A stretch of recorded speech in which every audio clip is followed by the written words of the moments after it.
Halo, assalamualaikum warahmatullahi wabarakatuh. Kembali ke podcast kisah doa ibu. Aku sedang membersihkan rumah.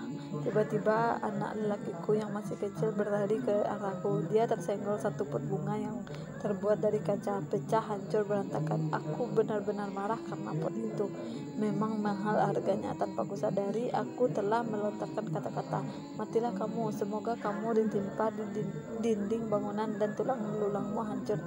Tahun demi tahun berlalu, anak lelakiku membesar. Aku sudah lupa akan doa itu. Aku pun tak anggapnya penting, dan aku tak tahu bahwa doa itu telah naik ke langit.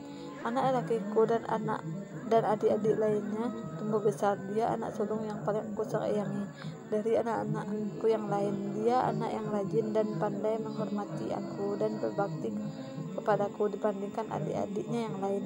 Kini dia menjadi seorang insinyur. Tak lama lagi dia akan menikah.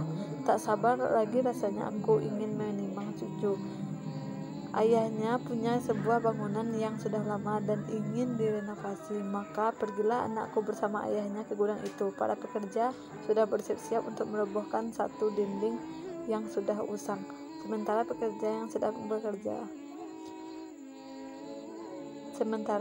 sedang bekerja, anakku pergi ke belakang bangunan tanpa diketahui oleh siapapun. Dengan tak disangka-sangka, dinding bangunan itu roboh menimpanya. Terdengar satu teriak dalam rentuhan itu, hingga suaranya tak terdengar lagi. Semua pekerjanya berhenti. Heran, suara siapa? Mereka berlari ke arah rentuhan itu. Mereka mengangkat dinding yang menghimpit anakku dengan susah payah, dan mereka memanggil ambulan.